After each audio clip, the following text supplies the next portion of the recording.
Hello everyone. Today I make cheesecake.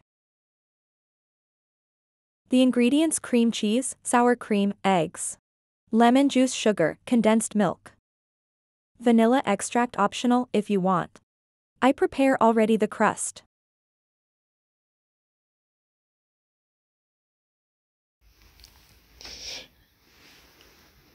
Then combine all ingredients and mix well. Yan nga pala, pinagsama-sama ko na yung aking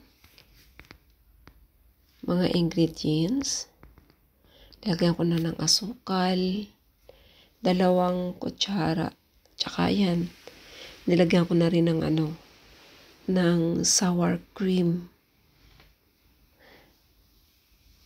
Pinagsama-sama ko lang lahat ng mga ingredients na yan. Maganda rin siyang dessert sa coffee. Yan. Ang sarap. Masarap siya. Pwede mo rin siyang lagyan ng vanilla. Optional kung gusto mo. Pero ako hindi na naglagay kasi nga nilagyan ko siya ng lemon juice. Ayan, nilagyan ko na siya ng kunting condensed milk lang. Para hindi siya purong asukal nilagay ko.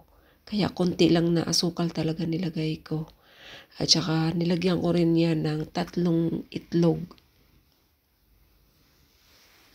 Masarap, malinamnam. Hindi ko na nilagyan ng asin kasi nga meron ng konting alat yung cream cheese. Kaya medyo maalat-alat ng konti na medyo matamis. Pero hindi totaling matamis gawa ko dyan kasi ayaw ng more on sugar at more on sweets. At yan na, pinaghalo-halo ko na nga yan sa dyan. Hanggang sa madalyot talaga siya. Yung wala ng buo-buo.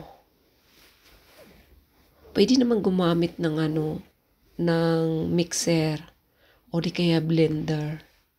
Pero yung ginamit ko ayan lang, whisk. Kasi masipag ako maghugas. But anyway, ayan. Malapit at madali lang siyang haluin. Kasi malambot lang din naman. Pinigaan ko nga yan ng lemon.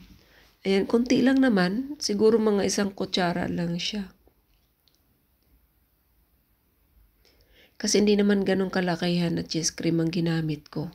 Pero kung gusto nyo pong lagyan ng flour o di kaya cornstarch, tsaka tawag doon, baking powder pwede rin para medyo dumami ba, fluffy siya. Next, pour into the mold and ready for bake. Or mas maganda siyang gamitan ng mixer para mag-fluffy talaga siya.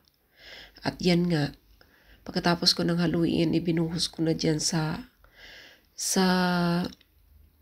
crust na ginawa ko.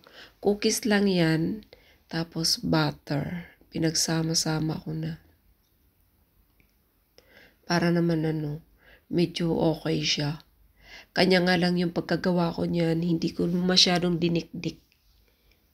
Ayan. Tapos nilagay ko siya dyan. Dinoble ko. Tapos nilagyan ko siya ng tubig. Yung tubig na hindi naman siya totally warm. Lang temperature. Room temperature lang siya. Konti lang nilagay ko para hindi siya masunog ang ilalim. Tsaka ko siya nilagay ng sa loob ng oven ng 100. Maliit lang kasing oven na gamit ko kaya hindi ko siya Tsaka yan ayan na, ganda na siya, 'di ba? Kasi luto na siya. Ang ginawa ko, binalik ko ulit siya sa oven para magkaroon ng ganyan yung ibabaw. Tsaka ayaw ko siya ng medyo half cook. Kasi kapag medyo half cook siya, medyo soft. Masyadong malambot. So, ang gusto ko kasi yan, medyo cook well talaga siya. Kasi nga, dahil sa itlog.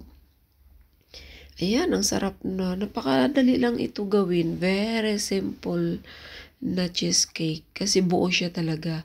Kasi binake ko siya. Pwede ka naman gumawa ng cheesecake nang hindi binibake.